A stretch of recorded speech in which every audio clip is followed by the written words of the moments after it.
신명기서 27장 11절로부터 26절까지 좀 내용이 길지만 매우 중요한 내용이기 때문에 같이 읽도록 하겠습니다. 11절로부터 26절까지 자신 줄 알고 읽어가겠습니다. 모세가 그날 백성에게 명령하여 이르되 너희가 요단을 건넌 후에 시므온과 레위와 유다와 이사갈과 요셉과 베냐민은 백성을 축복하기 위하여 그심 산에 서고 루벤과 갓과 아셀과 스불론과 단과 납달리는 저주하기 위하여 에발산에 서고 레위 사람은 큰 소리로 이스라엘 모든 사람에게 말하여 이르기를 장색의 손으로 조각하였거나 부어 만든 우상은 여호와께 가증하니 그것을 만들어 은밀히 세우는 자는 저주를 받을 것이라 할 것이요 모든 백성은 응답하여 말하되 아멘 할지니라. 그의 부모를 경홀히 여기는 자는 저주를 받을 것이라 할 것이요 모든 백성은 아멘 할지니라. 그의 이웃의 경계표를 옮기는 자는 저주를 받을 것이라 할 것이요 모든 백성은 아멘 할지니라. 맹인에게 길을 잃게 하는 자는 저주를 받을 것이라 할 것이요 모든 백성은 아멘 할지니라. 객이나 고아나 과부의 송사를 억울하게 하는 자는 저주를 받을 것이라 할 것이요 모든 백성은 아멘 할지니라. 그의 아버지의 아내와 동침하는 자는 그의 아버지의 하체를 드러냈으니 저주를 받을 것이라 할 것이요 모든 백성은 아멘 할지니라. 짐승과 교합하는 모든 자는 저주를 받을 것이라 할 것이요 모든 백성은 아멘 할지니라. 그의 자매 곧 그의 아버지의 딸이나 어머니의 딸과 동침하는 자는 저주를 받을 것이라 할 것이요 모든 백성은 아멘 할지니라. 장모와 동침하는 자는 저주를 받을 것이라 할 것이요 모든 백성은 아멘 할지니라. 그의 이웃을 암살하는 자는 저주를 받을 것이라 할 것이요 모든 백성은 아멘 할지니라. 무지한 자를 죄를 뇌물을 받는 자는 저주를 받을 것이라 할 것이요 모든 백성은 아멘 할지니라. 그 율법의 말씀을 실행하지 아니하는 자는 저주를 받을 것이라 할 것이요 모든 백성은 아멘 할지니라. 아멘. 주님의 이름으로 특별하게 우리 수련회로 여러분들 오신 것을 환영하고 축복합니다. 이번 기간 동안에 우리에게 베푸실 은혜가 하나님께서 하늘에 이게 신령한 보따리를 딱 풀어놓고 있습니다. 여러분들 믿음으로 침노하는 자는 빼앗고 얻어 누릴 수 있습니다. 이번에 진행은 오늘 저녁은 축복과 저주에 대해서 제가 축복과 저주는 성경에 어떻게 말씀하고 있는가, 또 축복과 저주는 어떻게 일어나는가를 말씀을 드릴 것입니다. 그리고 내일은 오전 중에는 저주의 징후들, 저주는 어떤 징조들이 있거든요. 징표가 있어요. 그것을 나의 삶에 살펴보는 거예요. 우리 가정에 살펴보는 거예요. 우리 가정에다 살펴보는 거예요. 그리고 그것을 잘 살펴서 찾아내는 거예요. 그 다음에 오후에는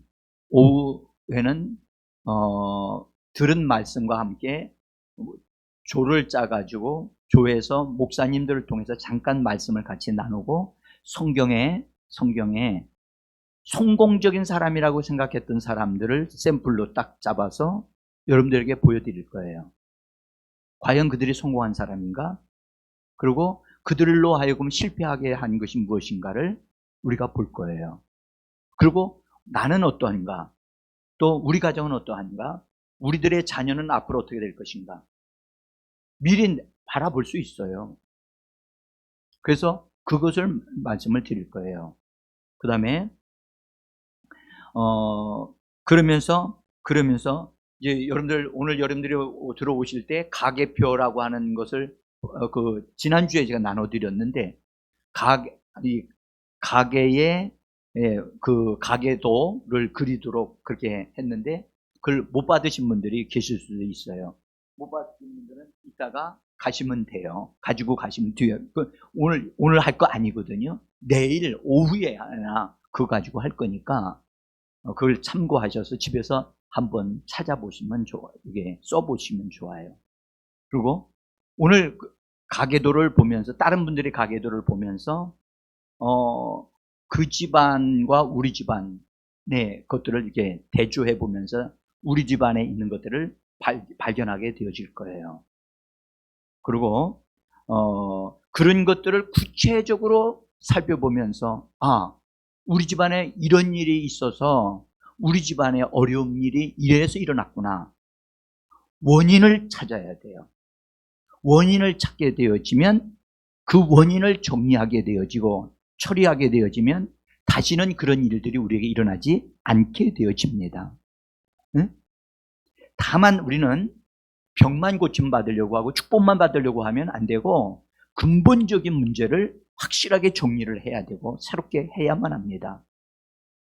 그래서 그런 부분들을 찾아가면서 정리를 하는 시간들을 가질 겁니다. 그러면서 이제 그 토요일 날 저녁에는 한 걸음 좀 더 나가서 구체적으로 우리에게 있는 저주가 우리를 통해서 이루어지고 있는 것들을 우리가 살펴보게 될 거예요. 그러니까 원수가 합법적으로 우리를 공격할 수 있는 루트가 있어요. 루트가. 거기에 딱 걸려들면 어느 누구도 예외가 없어요. 그것을 보고 그것이 나에게 우리 가정에 이게 있구나. 이거 정리하면 돼요. 길이 보이면 원수의 길이면 그걸 차단하면 되잖아요. 그리고 우리에게는 그걸 정리할 수 있는 예수의 이름의 권세가 있는 줄 믿습니다. 그래서 그걸 할 거예요. 그 다음에 주일날은 낮 예배 때, 오전 예배 때 우리는 하나님이 이런 문제를 해결하기 위하여 하나님의 해결책을 정확하게 보게 될 거예요. 이것이로구나 하는 것을 딱 붙잡을 수 있을 거예요. 그리고 그걸 붙잡고 기도하게 되어지면서 오후까지 넘어가면서 실제로 그걸 가지고 기도하고 그걸 폭발시켜가지고 여러분들과 여러분의 가정과 여러분들 가게에 있는 그런 깊은 뿌리조차 뽑아내는 거룩한 작업을 실행할 거예요. 그러니까 이 작업은 절대 쉬운 작업이 아니에요. 응? 그래서 여러분들 기도하시고 잘 하시되, 오늘 전서부터 하나님 주무실 때 하나님이 나에게 어떤 계시를 주실까? 하나님, 나에게 꿈이나 환상을 통해서 하나님이 나의 가정에 감추어져 있던 것, 비밀한 것들, 숨어 있는 것들이 드러나게 해 주시옵소서. 그래야 그걸 정리할 수 있거든요. 그래서 과감하게 여러분들 그런 기도하십시오. 그래서 아마 성령님이 기다리고 계실 거예요. 응? 너희가 얻지 못하면 구하지 아니하였기 때문이라. 성령은 그걸 정리를 하기를 얼마나 원하셨는지 몰라요. 근데 우리가 그런 것을 요구를 안 했기 때문에 성령님이 일을 하실 수가 없었던 거죠. 그래서 그렇게 진행해 나갈 것입니다. 자, 오늘 우리가 읽었던 말씀은 이스라엘 백성들을 가나안 땅에 들어가기 전에 모세가 이스라엘 백성들을 가나안 땅을 바라보면서 너희는 이제 앞으로 저기에 들어갈 거다, 축복의 땅이란다 라고 하시면서 너희가 저 안에 들어가게 되어지면 거기 그리심산이 있고 에발산이 있는데 이스라엘 12지파를 둘로 딱 나눠가지고 한 지파는 그리심산 쪽으로, 한 지파 다른 사람들은 에벨산 쪽에다 세우고, 그래서 레위 사람들은 내 사람들은 하나님이 주시는 말씀을 큰 소리로 외치면 이스라엘 백성들은 그 말씀에 아멘함으로 그 말씀에 동참하고 본인들의 책임이 있다는 것을 그렇게 알게 하시기 위하여 그렇게 하라고 하신 거예요. 응? 그래서 본래 이제 그리심산 쪽에 있는 사람들은 축복할 때 아멘하고, 에벨산 쪽에 있는 사람들은 저주를 할 때 이렇게 하면 저주를 받는다 할 때 아멘하도록 그렇게 하신 거예요. 이게 공개적으로 한 거예요. 그래서 선포된 축복과 저주에 대한 것을 말씀하시는 거예요. 우리는 여러분들 축복은 하나님이 왕창 주시고 저주는 우리에게 안 주실 것이라고 생각한다면 그건 착각입니다. 이것은 선포되어졌기 때문이에요. 네? 그래서 나중에 여러분들 보시면 알지만 신명기서 28장에 보면 너희는 너희 앞에 생명과 사망과 저주와 축복을 너희 앞에 두었나니 살기 위하여 생명을 택하라고 말씀하셨어요. 여러분들 우리는 축복을 택하실 것이냐 저주를 택할 것이냐는 우리가 선택해야 돼요. 아멘. 이것은 하나님이 택하여 주시는 게 아니에요. 응? 우리가 택해야 되는 거예요. 그러니까 하나님은 우리에게 자유의지를 주셨기 때문에 그것을 선택하기를 하나님이 원하시는 거예요. 이 집회에 참석할 거냐 안 할 거냐는 여러분들의 선택이에요. 하나님이 참여하는 자는 준비된 것을 축복을 주실 것이고, 참여하지 못하신 분들은 그것을 얻어 누리지를 못하실 거예요. 그러니까 우리는 항상 하나님 편을 선택하고 하나님이 주시는 것을 얻어 누리는 그런 사람이 되어져야 할 줄 믿습니다.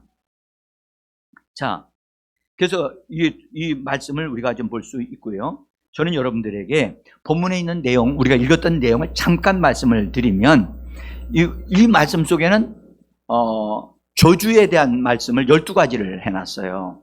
12가지를.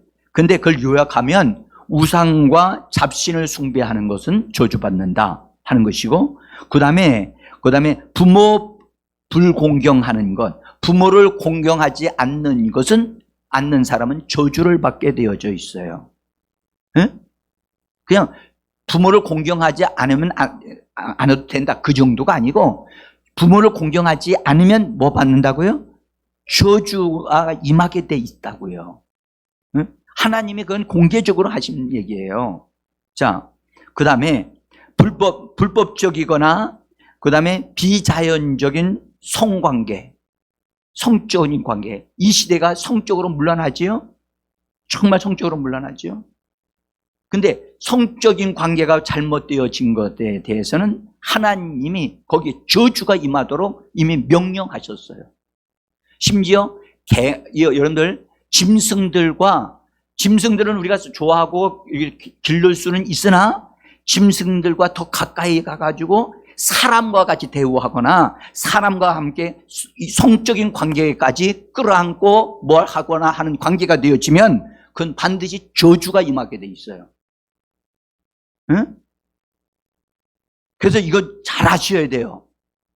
이것은 누구 편에 속한 게 아니에요. 이건 하나님이 하신 말씀인 것입니다.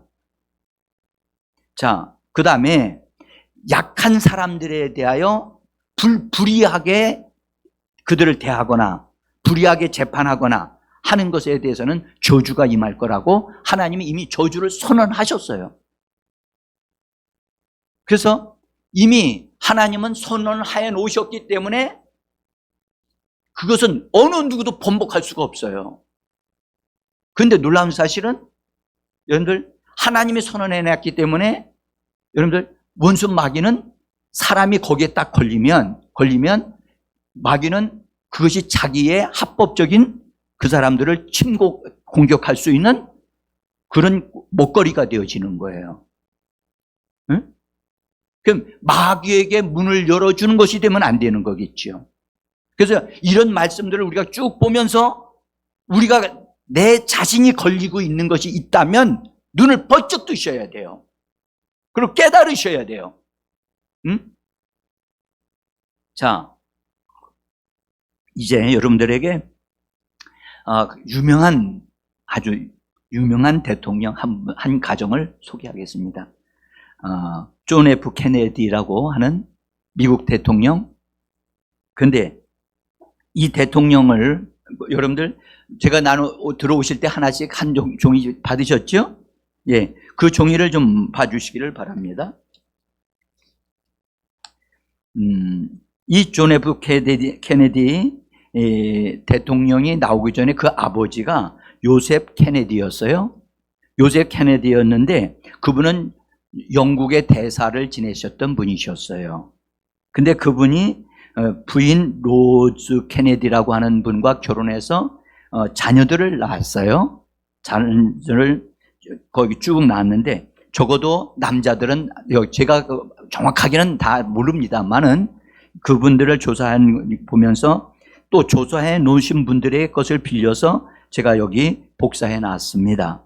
왜 이걸 보게 해드리냐면 여러분들 한 가문에는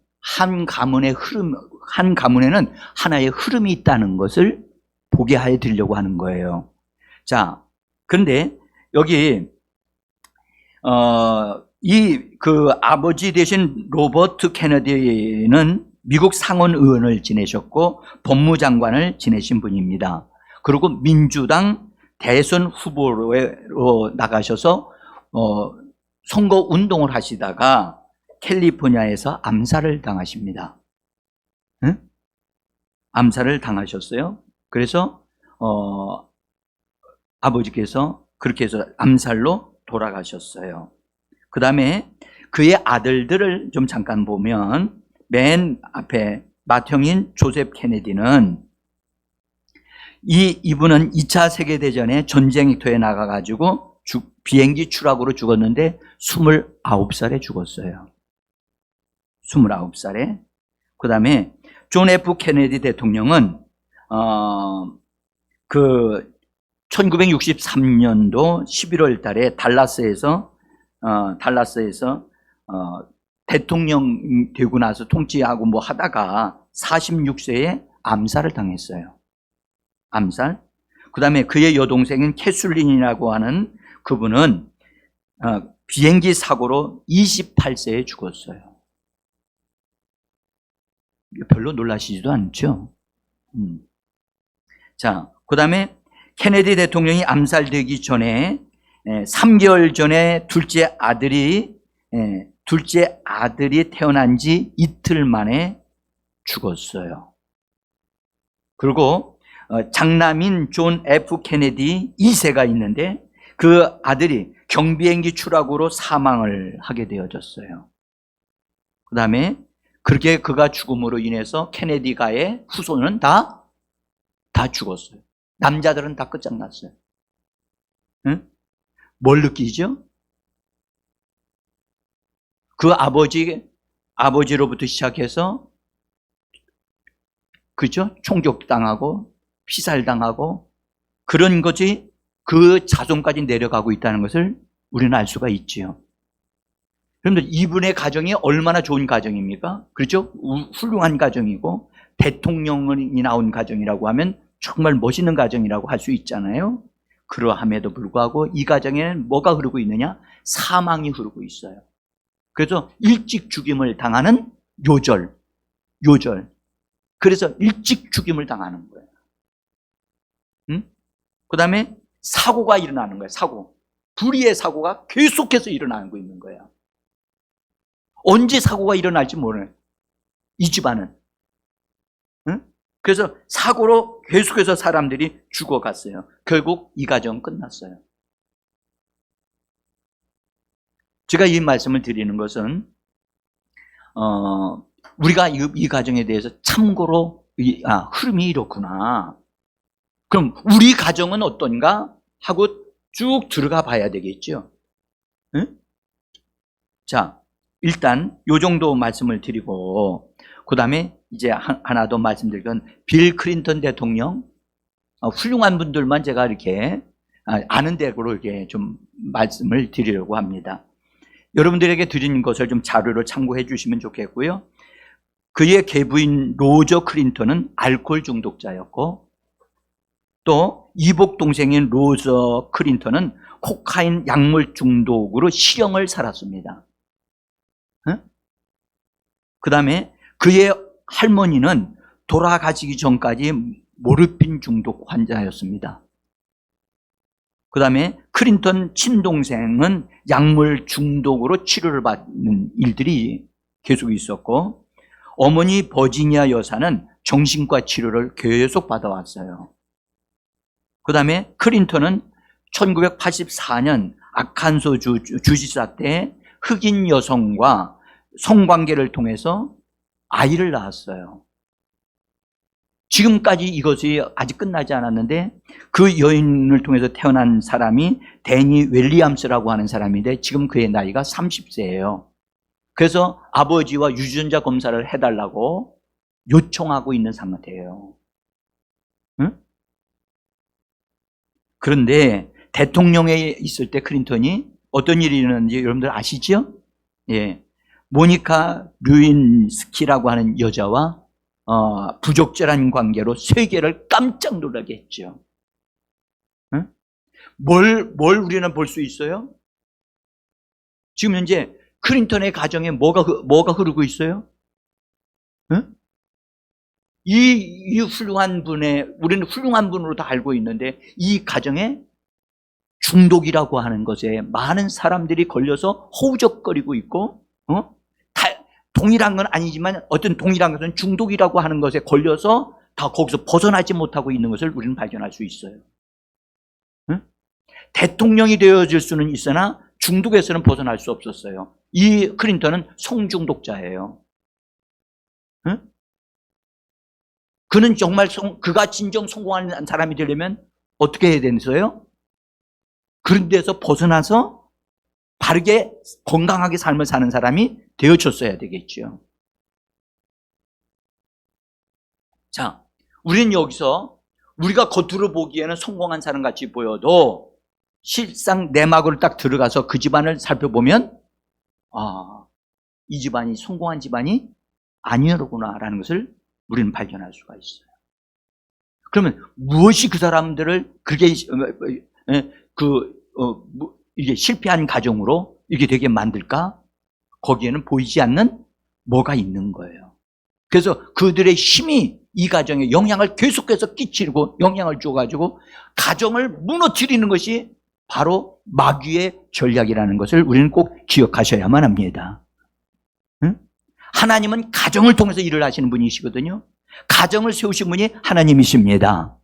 그런데 원수 마귀는 할 수만 있으면 가정을 무너뜨려서 더 이상 성도들이 기반이 없는 사람이 되게 만들려고 하는 거예요. 응? 자, 이제 이 정도로 제가 말씀을 좀 드리면서 여러분들 축복과 저주에 대하여 성경을 통해서 우리에게 어떻게 말씀하고 있는가를 보려고 합니다.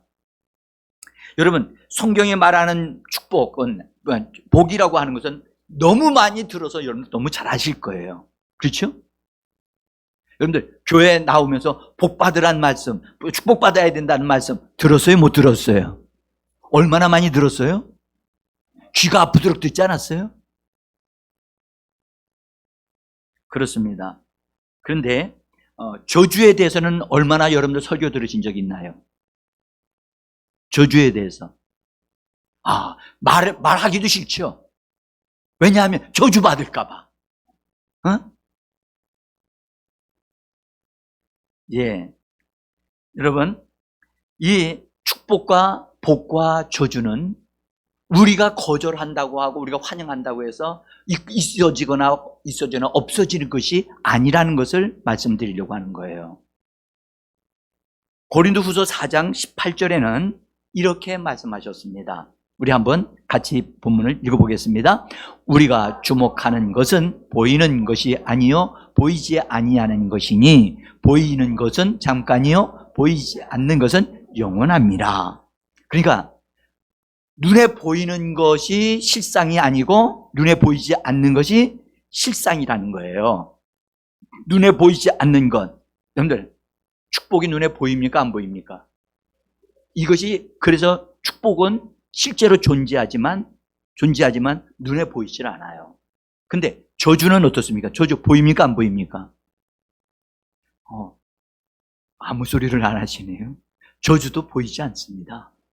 그래서 안 보이지만 이것은 저주는 실제로 존재하는 거란 말이에요. 응? 그래서 복과 저주는 저주의 공통점이 하나 있어요. 공통점이 있어요. 이 복과 저주는 굉장히 강력한데 복을 받게 되고 복이 찾아오게 되어지면 복을 받게 되어지면 그것은 개인적으로나 또는 가족적으로나 가문적으로나 하여튼 국가적으로나 다 그렇게 복받은 사람 복을 다 받아 누리게 되어진다는 거예요. 응? 그런데 만약에 저주를 받게 되어지면 어떻게 될까요? 저주를 받게 되어지면 개인이나 가정이나 그 흐름이 다 나라까지도 저주를 받게 되어져요. 응? 자, 또 하나는 복과 저주는 그냥 그 순간에 받는 것으로 끝나지 아니하고 이것은 계속 연장되어져 간다는 거예요. 응? 그 말은 무슨 말이냐? 그의 영향력이 금방 취소되지 아니하고 그것이 계속 대물림 되어져 간다는 거예요. 응? 그러니까 여러분들 축복은 대물림돼도 괜찮아요. 근데 저주는 어떻습니까? 저주는 대물림되면 안 되잖아요. 응? 근데 안 되는 줄 알면서 왜 처리를 안 하는지 모르겠어요. 여러분들 저주가 안 좋다는 건 알아. 그 저주가 오게 되어지면 병을 가지고 온다는 거 알아. 여러분들 병만 오는 것, 병을 고치려고 버득버득 힘써서 안 될 문제예요. 그것을 병이 오게 한 저주가 있어요. 저주를 볼 수 있어야 되고 저주를 정리할 수 있어야 되는 거예요. 응?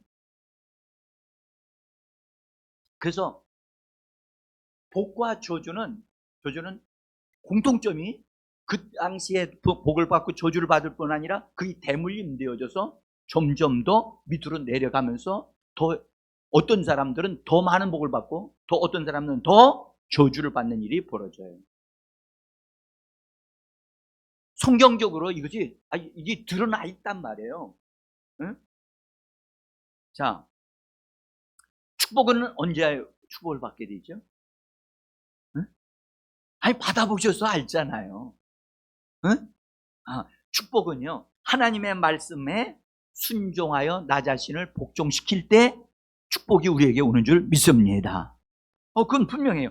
이거 축복에 대해서는 너무 잘 아시기 때문에 제가 말씀드리지 않아도 너무 잘 압니다. 저주는 언제 옵니까?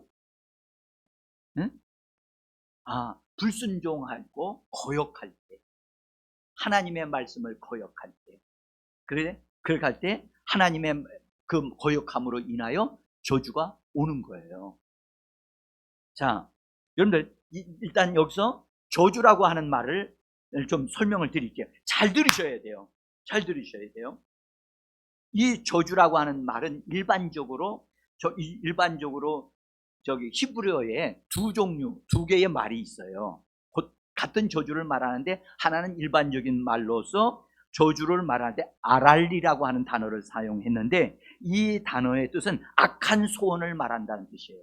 악한 소원을. 그래서 이 말은 무슨 상대방에게 불행이나 사고가 일어나기를 바라는 악담을 저주라고 해요. 그래서 그냥 상대방이 잘 되어지는 것을 말하는 게 아니라 뭐 하기를?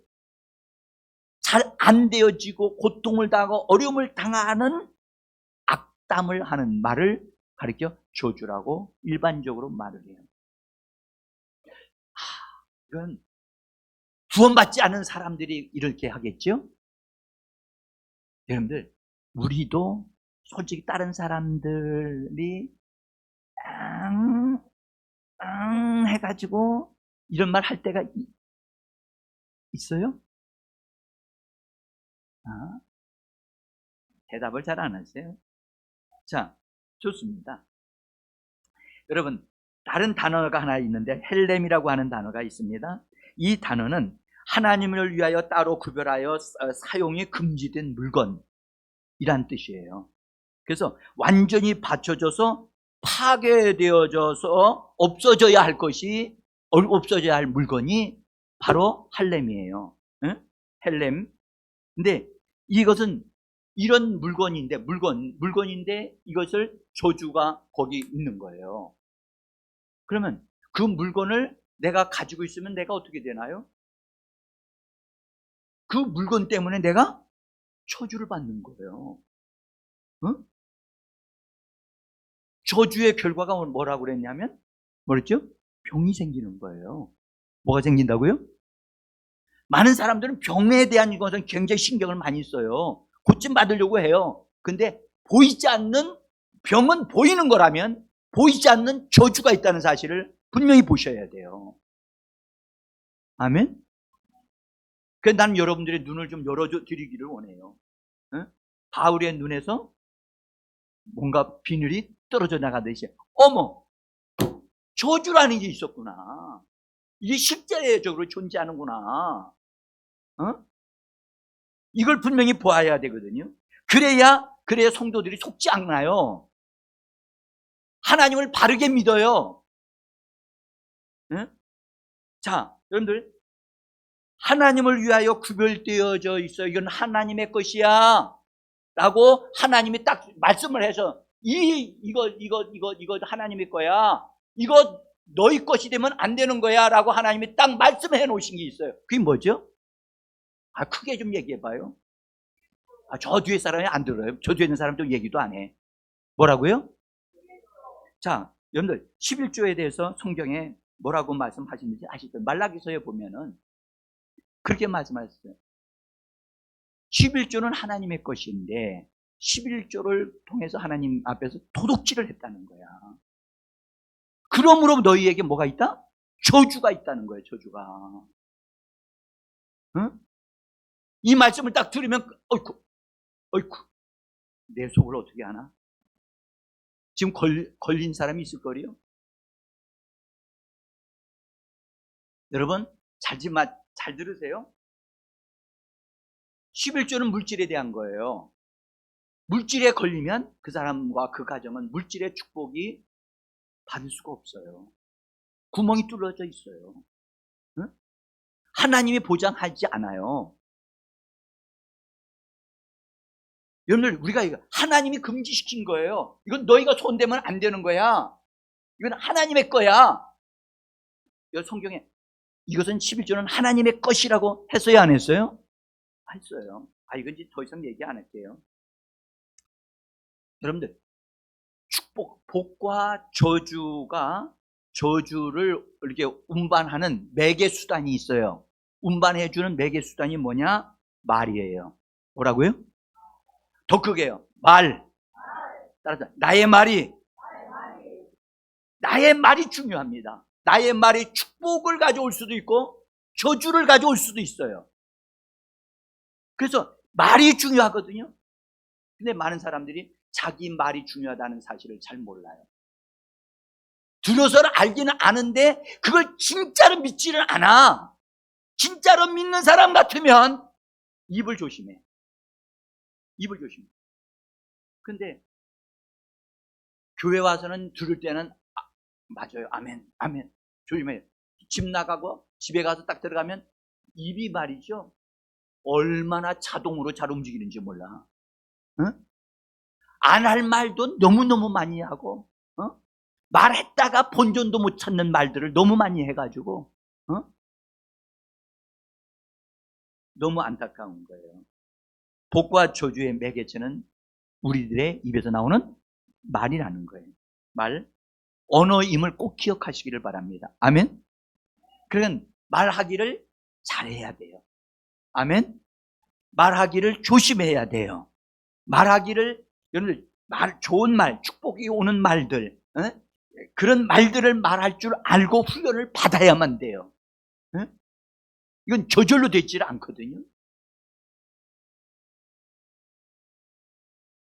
자, 하나님께서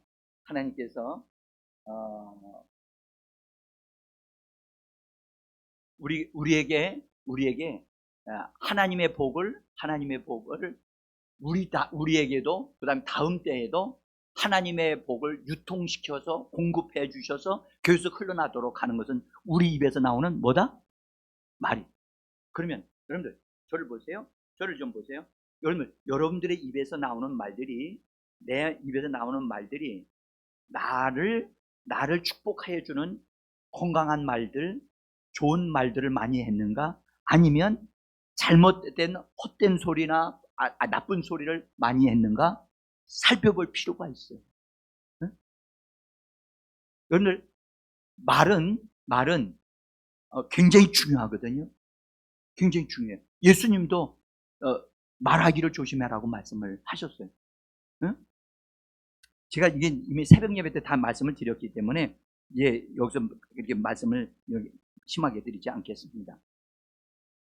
여러분들 우상 숭배하게 되어지면 하나님께서 뭐라고 하셨냐면, 하나님이 뭐라고 하셨냐면 3, 4대까지 그들의 죄를 물은다고 그러는 거예요. 3, 4대까지. 그러면 한번 생각해 보세요. 지금의 나예요. 오늘의 내가 잘 되어지냐 안 되어지느냐는 나 자신도 잘해야 되지만 위에 있는 분들이 한 것이 어떻게 했느냐에 따라서 내가 어떻게 되어지는 삶이 결정되어졌다는 사실에 대해서 깜짝 놀라셔야 돼요. 이게 뭐야? 그래서 여러분들, 어떤 사람은 자기가 열심히 노력해, 열심히 힘쓰고 하려고 하는데 계속 갖다 꼬라박고 왜 이렇게 내 신세가 이 모양이냐 하면서 신세 타령하면서 세월을 보내는 사람들이 있어요. 그것이 왜 그러냐? 부모들이, 위에 있는 조상들이 잘못된 살은 것, 그것이 대물림 되어져서 하나님의 3, 4대까지 물으시는 거예요. 자, 신명기 5장 9절에 있는 말씀을, 신명기 제가 많이 준비했는데 없는가요? 없어요? 놔두세요. 여러분들, 성경은 말씀하세요. 우상에게 절하지 마라. 아멘? 하나님 이외에 다른 신은 없나니. 아멘. 근데 한번 제가 이거 말씀드려야 되겠어요. 여러분, 하나님 이외에도 다른 것들이 다 신이라고 여러분들 인정해요? 안 해요? 진짜 안 해요? 불교에도 신이 있다. 다른 데도 신이 있다. 다른 종교에도 신이 있다. 라고 하게 되어지면 그것은 하나님의 온전한 말씀을 믿지 않는 거예요. 하나님 이외에는 다른 신이 없습니다. 하나님만이 절대적인 신이십니다. 응? 다른 신들은 다 거짓이고 신이 아닌 것입니다. 응? 그 뒷배경에는 누가 있느냐? 원수? 마귀가 자기를 신으로 대접하게 하도록 하는 것이에요. 거기에 속는 것인데 신이라고 우리는 인정을 한단 말이에요. 응? 그래서 하나님이 이렇게 말씀하셨어요. 하나님을 하나님으로 예배하는 자는 천대에 이르기까지 뭘 한다고요? 복을 받는다. 아멘? 그것이 훨씬 낫겠죠. 응? 그래서 우리는 복 받는 자로서 우리는 우리의 삶을 살아야 할 줄 믿습니다. 자, 여기까지 잘 오셨어요. 그런데 여러분, 아까도 우리가 좀 대통령들의 그것을 보면서 여러분들, 그들이 그렇게 그런 고통이 그 가문에 흐르고 있다는 사실을 그들이 아는 사람들도 없잖아요. 있었어요. 근데 거기서 벗어나려고 해도 벗어나는 방법이 뭔지를 몰랐어요. 그들은. 응? 하나 예를 드릴게요. 자, 여러분들, 다윗이 훌륭한 왕이죠. 한번 여쭤봐요. 다윗 성공했어요? 안 했어요? 확실하게 성공했어요? 안 했어요? 성공했어요? 성공한 것은 일부분이에요. 응? 그가 해서는 안 될 일들이 보이지 않게 진행이 되어가지고, 그가 결국은, 그 흐름이 있어요. 흐름이 있어서 결국은 아내를 너무 많이 취하는 거야. 응? 그래서 나중에 남의 여자인데 자기 부하의 아내인데 지붕 위에서 내려다보니까 너무 여자가 목욕하는 모습이 아름다웠던 거예요. 그래서 그를 데려오게 해가지고 범죄를 하고, 범죄한 것으로 끝나지 않고 그때 그런 삶을 살다가 여자가 아기를 가지는다고 하니까 그걸 숨기기 위하여 그 남편을 불러들여가지고 전쟁터에서 나가 있는 그러니까 남편을 불러들였다가 남편이 반응하지 않으니까 죽도록 전쟁터로 내보내서 실제로 죽게 만들었어요. 그리고 그 여자를 자기 아내로 받아들였어요. 하나님은 그것을 악하게 여기셨어요. 악하게 여기셨다. 그래서 그것을 하나님이 나단 선지자를 통해서 그걸 책망했어요. 책망했을 때 나단 선지자를 통해 뭐라고 하셨냐면, 당신이 이 죄로 인하여 하나님이 이 죄를, 당신의 죄를 용서했습니다. 이로 인하여 당신은 죽지 아니할 것입니다. 그러나 당신이 낳는 이 아이는 죽을 겁니다. 라고 하면서 그 가정에 칼이 떠나지 아니할 것이고, 네가 은밀하게 남의 여자를 취했느냐? 내가 너의 아내들을 백주에 대낮에 다른 사람이 너의 아내들을 다 취하게 만들 것이다. 하나님이 그랬어요. 아니, 여러분, 죄는 용서해 주셨는데 그거에 따르는 징벌에 대해서는 다윗이 하나님 앞에 그걸 붙잡고 기도하지 않았어요. 정리하는 걸 몰랐던 거예요. 그래서 그 자손들이 그대로 그들에게 임했죠. 잘 들으셔야 돼요. 여러분들, 구약은 그것을 정리할 힘이 없어요. 그럴 만한 믿음이 없어요. 그러나 신약에서는 우리 주 예수 그리스도를 통해서 주시는 믿음은 우리의 죄를 사하여 주실 뿐만 아니라 하나님이 그것으로 인한 죄에 대한 책망과 저주까지 우리는 그것을 정리해낼 수 있는 그런 은혜가 우리에게 있는 줄 믿습니다. 그래서 신약이 위대한 거예요. 자, 여러분, 그 흐름을 보면 다윗이 성범죄했지요? 성범죄해서 그것으로 끝난 것이 아니고 그것이 누구에게로 내려갔느냐? 자식대로 내려가요. 응? 자식에게로 내려가서 거기 결국은 또 왕이 되는 솔로몬에게까지 영향을 줘서 솔로몬은 어떻게 됐어요? 응? 여자가 보통 많은 게 아니에요. 응? 여자가 1000명이나 넘어요. 이게 뭐예요? 미쳤어. 미쳤다니까. 이런 사람을 뭐라고 그래요? 성중독자라고 그래요. 누구보다 비슷해요? 다윗하고 닮았어요. 다윗보다 더 심화되어져 가지고 나타났잖아요. 이 흐름을 보실 수 있어야 돼요. 그 아버지가 그걸 정리를 했더라면 그 자식은 그렇게 되지 않았을 거예요. 근데 그 아버지는 죄는 사함을 받아서 회개함으로, 근데 그것을 정리하기 위한 아무런 지식이 없었던 거예요. 오늘날 이 시대의 그리스도인들이 죄는 고백해서 사함을 받는데 그것에 대한 징벌로 나타나는 것에 대해서는 속수무책이에요. 우리는 이 부분을 하나님의 말씀으로 반드시 정복하고 정리해 가야 될 줄 믿습니다. 그래서 우리가 이 저녁에 모이는 거예요. 응? 자, 우리가 이제 조금만 더 말씀을 좀 드릴게요. 여러분, 우리들의 입에서 나오는 말이 성경에 이미 말씀하셨어요. 얼마나 능력이 많은지 살리기도 하고 주기도 합니다. 그 말은 우리에게 축복을 갖다 주기도 하고 저주를 가져오기도 합니다. 응? 그래서 우리의 말을 잘 살펴야 된다. 응? 그래서 그것을 아는 사람은, 지혜로운 사람은 하나님 앞에 기도하기를, 하나님 내 입술에 파수꾼을 세워주세요 라고 기도하는 사람이 되어진다는 겁니다. 그래서 나쁜 말이, 욕이 나오려고 아니야, 왜 이러지? 이렇게 됐죠. 그렇죠? 입에서 나온 것은 다시 주워 담을 수가 없어요. 그래서 자식이 속썩일 때 그냥 이상한 말 나가는 것을 자동으로 내버려 두시면 큰일 납니다. 어? 반드시 반수동으로 놔두셔야 됩니다. 그래서 이게 통제가 되어줘야 되거든요. 감정을 따라 말하는 내가 아니라 의지적으로 말하는 내가 되어줘요. 응?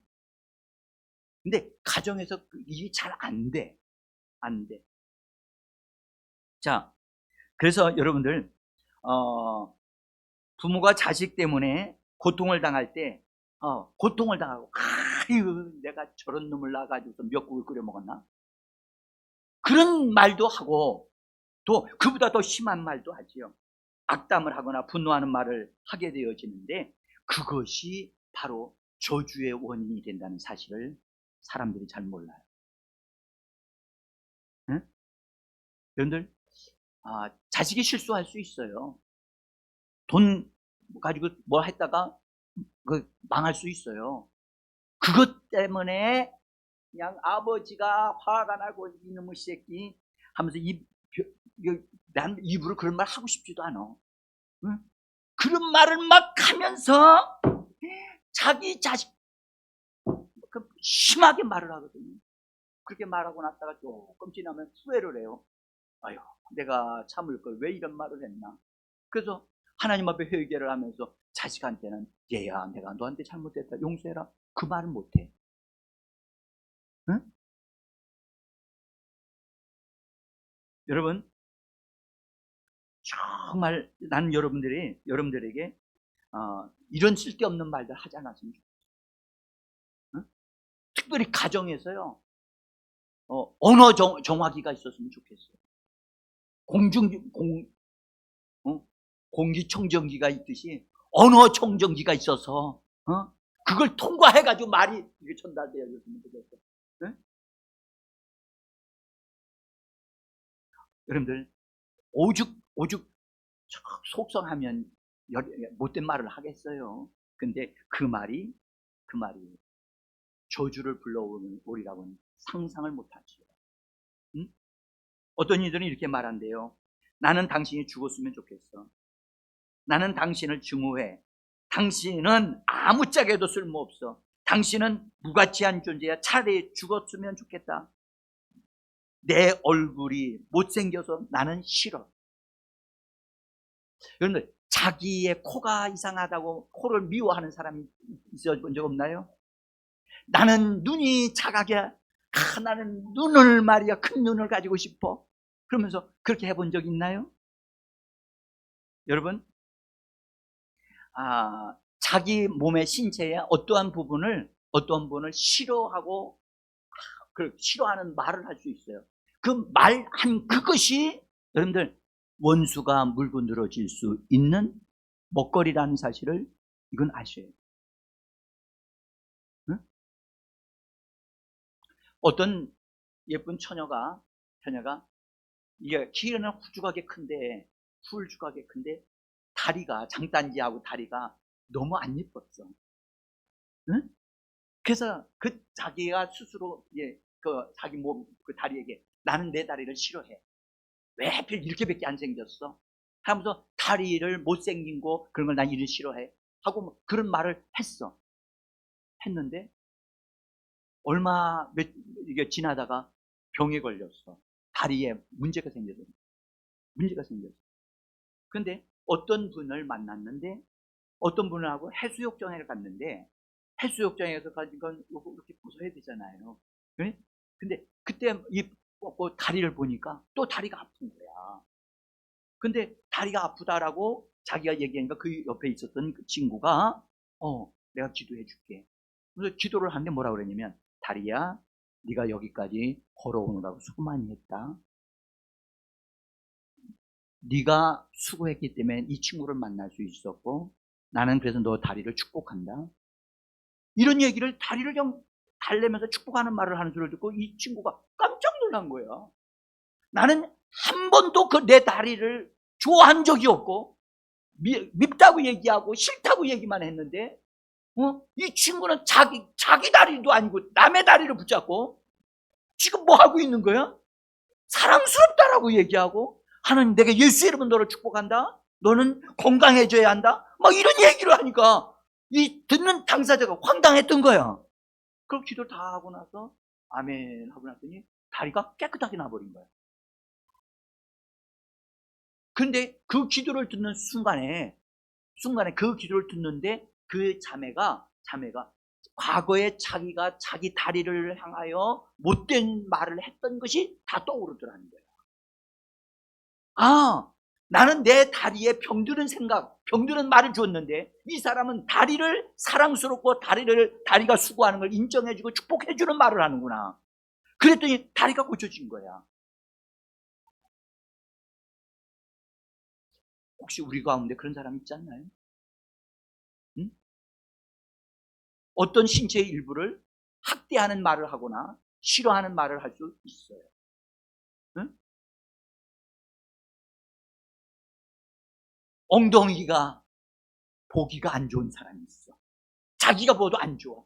그러면서 항상 뭐라고 말하냐? 아이고, 이놈의 엉덩이, 정말 이놈의 엉덩이 좀 예쁘게 생겼으면 얼마나 좋겠어? 그랬다가 허리 부분에 병이 생길 수가 있어. 응? 그냥 생기는 게 아니거든요. 제가요, 이런 부분 앞으로 더 할 거예요. 여러분, 아, 참 이게요, 원하지 않는 임신이 되어졌을 때 부모가 또는 남편이 그 아이를 낳지 말자라고 얘기를 해요. 아기를 가졌는데 그 때문에 부인이 고민합니다. 그 때문에 남편으로부터 말을 듣고 남편이 싫어합니다. 내가 뭐라고 그래서 그거 유산시키라고. 아무렇지 않게 말을 할 수는 있어도, 그런데 그 말은 살인하라고 하는 말과 같은 것이에요. 응? 여러분들, 그 말을 들었을 때 부인은 충격을 받습니다. 아파합니다. 그는 뱃속에 있는 아이는 어떻게 될까요? 이 아이가요, 왔다며 아빠 치고 나를 거절하네, 나에게 심하게 말을 하네. 응? 이 아이가 들어요. 그래서 그때부터 아빠나 엄마에 대해서, 특별히 아빠에 대해서 뭐 어떤 마음을 가져요? 거절하는, 반발하는 그런 감정을 가진단 말이에요. 응? 태중에서부터 그런 감정을 가지고 이 아이가 태어나요. 그러니까 엄마 아빠가 자기를 안아주는 걸 좋아해요, 안 좋아해요? 싫어하는 거야. 싫어하는 거야. 그래서 악을 쓰고 우는 거야. 왜 싫다고? 뱃속에서부터 날 싫어했잖아요.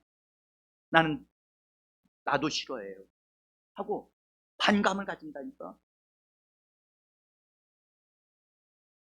여러분들, 이런 부분들이 우리 자기 자신을 돌아봐야 돼요.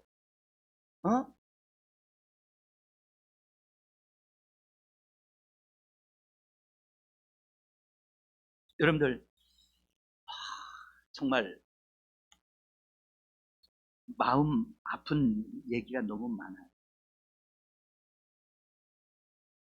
저희 어머니는 막내를 가지고 있다가 자녀들을 많이 낳으니까 저희 아버지가 또 애기 가졌어? 아니, 혼자 그거 가지게 했어? 그런데 뭐라고 그러냐면, 그거 어떻게든지 어떻게 해봐 라고 얘기했던 거야. 그러니까 어머니가 이 아이를 떨어뜨리려고 높은 데서 뛰어내리기도 하고 막 이런저런 일을 하던데 아기는 떨어지질 않고 태어났어. 근데 그 아이가 어떻게 태어났느냐? 몸이 불구로 태어났어. 막내가 형제들 가운데 성격이 너무너무 달라. 왜 누가 그랬겠어? 어머니 아버지가 그렇게 만들 거예요. 우리 가운데 내가 태어나기 전에 내가 어머니 뱃속에 있을 때 우리 어머니와 아버지가 나를 거절하다가 낳는 사람이 우리 가운데도 있어. 그래서 이상하게 나는 아버지가 싫어. 그런 반감이 드는 거야. 이건 반드시 뭐가 돼야 되느냐? 이것은 저주가 거기에 흐르고 있는 거예요. 이건 정리되어져야 되거든요. 정리되고 회개하고 그것을 아버지와의 관계에서 감정적인 잘못된 것에 대해서 하나님 앞에 회개하고 정리해야 될 줄 믿습니다.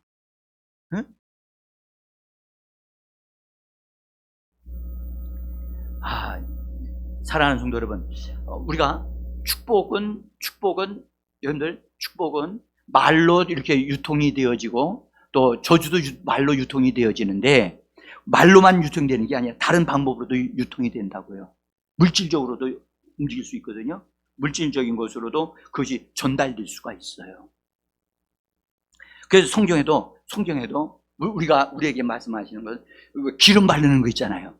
기름 발라가지고 축복하잖아요. 병든 자에게도 기름 발라서. 그러니까 축복을 그렇게 받을 수 있다는 거죠. 그래서 우리는 성찬식에 참여할 때 축복의 잔을 마신다고 그러잖아요. 축복의 잔, 따라서 축복의 잔. 그래서 교회에서 이런 성찬식에 참여하면 축복을 마시는 거예요. 따라서 축복을 마신다. 여러분, 우리 보통 사람이 아닙니다. 축복을 마십니다.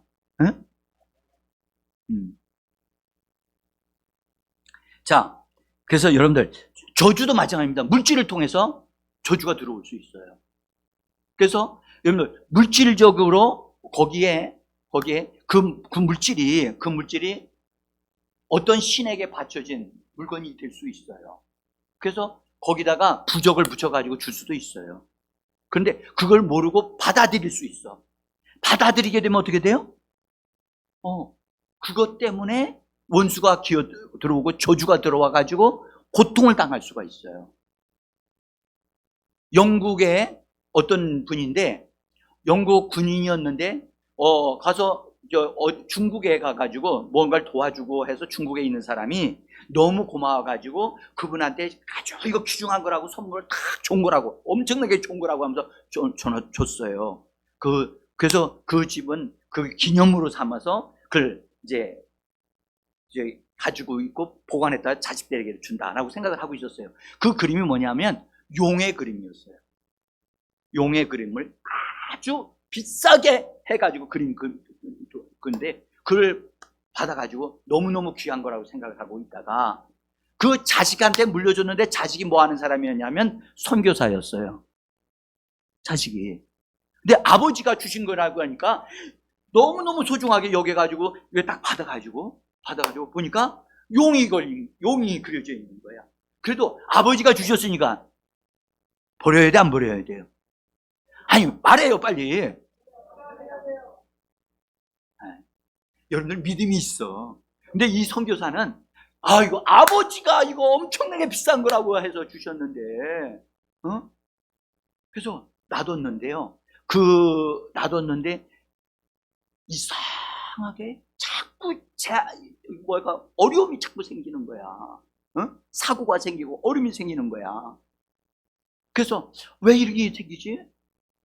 내가 하나님의 돌보심을 받고 하나님의 은혜를 받는 사람인데 왜 이런 어려움이 생기지? 라고 기도하고 하나님 왜 생기는지, 왜 이런 일이 생기는지 이해가 안 됩니다. 아이들이 아프고 막 어려움이 막 생기는 거니까 너무 힘드니까 기도를 하는데 갑자기 성령님이 알려달라고 같이 간 거니까 그 용 그림이 딱 생각이 나더라는 거야. 그러면서 말씀이 딱 생각났는데 그때 말씀이 뭐였느냐? 여러분들 원수에게 드려졌던 것을, 그림을 그렸던 것들, 이런 것이 집안에 드리게 되어지면 그로 인하여 저주를 받으리라고 하는 신명기에서의 말씀이 나온단 말이에요. 이분이 이 말씀을 받고 깜짝 놀라가지고 이건 저주를 내가 끌어안고 있었구나 해가지고 그것을 해가지고 처리를 했어요. 정리를 했어요. 하는 그날서부터 모든 그런 고통과 아이들의 질병도 다 싹 떨어져 나가 버렸어요. 이거 실제로 실제로 그분이 간증으로 써서 내놓은 거예요. 그래서 여러분의 집에 귀신에게 바쳐진 것이나 무당에게 바쳐졌거나 무당으로부터 선물 받은 것이나 조상으로부터 물려받은 것 가운데 뭔가가 느낌이 느끼한 거 있어. 느낌이 느끼한 거 있어. 그거. 여러분들 하나 얘기 드릴까? 조상들에게 드리는 돌아가신 날만 되어지면 뭐 하냐? 제사 드릴 때 제사 상기가 있어요, 없어요? 뭐 기구들 있지요. 그것이 아무렇지 생각하지 않죠. 여러분 그것이 있게 되어지면 그것을 통해서 어려움이 올 수가 있어요. 응? 그냥 오는 게 아니라고요.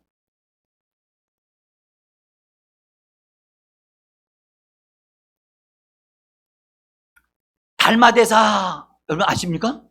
달마대사 이렇게 그림 그리는 거 있죠? 여기 있네요. 달마대사. 저거요 비싸요. 근데 누가 줬어요. 어떻게 해야 돼요? 어떤 사람은 이거 목사님 그거 팔았죠 뭐. 여러분들 만약에 저걸 팔아서 100만 원을 팔았다고 합시다. 아마 1000만 원은 나갈 거예요. 이거 가지고 장사하면 안 돼요. 그런 식으로 이거 정리하면 안 돼요. 믿음으로 정리해야 돼요. 아멘? 확실하게 정리하셔야 돼 이거. 자, 일단 요 정도 지금 현재 말씀을 드리면서 이제 이 말씀을 드릴게요. 여러분들 우리가요 축복을 받는 것은 좋고 좋은 일이기 때문에 여러 가지로 행복하지만 저주가 왔어. 저주가 와 있는데도 그게 저주인 줄을 모르고 있어. 이거 안타깝잖아요. 저주의 현상이 어떤 것인가를 알아야 되는데 저주의 징후가 나타나는데 그게 저주의 징후인 줄을 모르고 있는 거야. 여러분들 예수 믿는 사람은 민감해야 되잖아요. 그래서 이건 뭔가가 원수가 우리 가정에 어려움을 주는 거다라면 그걸 감을 잡고 정리를 해야 되는데 정리를 못하면 그것 때문에 시달리는 거예요. 그럴 때는요 여러분 약을 먹어도 안 낫습니다. 병원에 가도 이 병원 조금만 다녀도요 고생만 하지 낫질 않아요. 원인을 찾아야 돼요. 따라서 원인을 찾아라. 원인을 찾고 근거를 찾아야 돼요. 근거를. 왜 이렇게 이런 일이 일어나는가? 원인을 찾아야 돼요. 저 멀리서 오신 우리 성도님들 원인을 찾으시길 바랍니다. 자, 제가 경험한 건데요. 제가 어느 집에서 이제 그분이 불교를 믿었던 분이거든요. 근데 이제 예수를 믿었어요. 그래서 믿어가지고 그 집안에 있는 모든 불교에 관한 책들하고 다 없앴다고 하는데 이상하게 그 어떤 것이 문제가 풀어지질 않는 거야. 그래서 이상하다.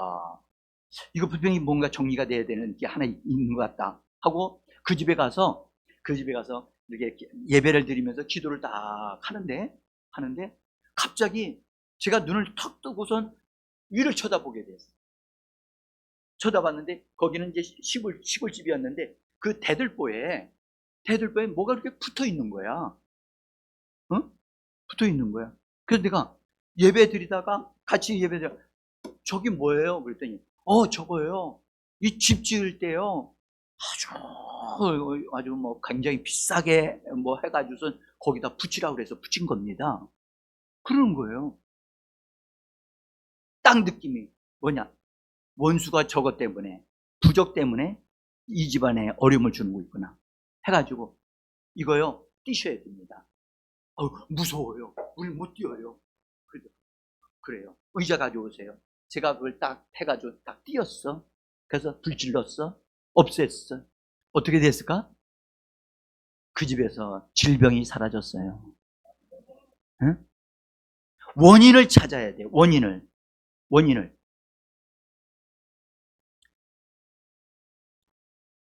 자, 이제 여러분, 우리가요, 대충 넘어가는 삶을 살면 안 돼요. 그냥 확실하게 이것을 매듭을 지어야 돼요. 응? 자, 성경은요, 복과 저주에 대하여 더 분명하게 말씀하고 있거든요. 여러분들, 복을 말할 때는 반드시 저주를 말해요. 저주를 말할 때는 반드시 뭘 말해요? 복을 말해요. 균형을 갖춘다니까요, 균형을. 그래서 신명기 28장 여러분들 읽어보시면 거기 6개의 복을 얘기를 해요. 6개의 복을 말하는데 거기에 또 다른 저주에 대한 얘기를 하네요. 저주는 몇 가지냐? 12가지의 저주를 말을 해요. 응? 그러니까 복보다 저주를 더 많이 말해요. 심지어요, 9절 있죠, 9절 수도 보면 축복에 대해서는 15구절을 말하는데 저주에 대한 구절은 그거의 4배 이상 되어지는 구절을 말을 해요. 저는 이걸 찾으면서요, 깜짝 놀랐어요. 야, 성경이 이처럼 저주를 강력하게 말하고 있구나. 응?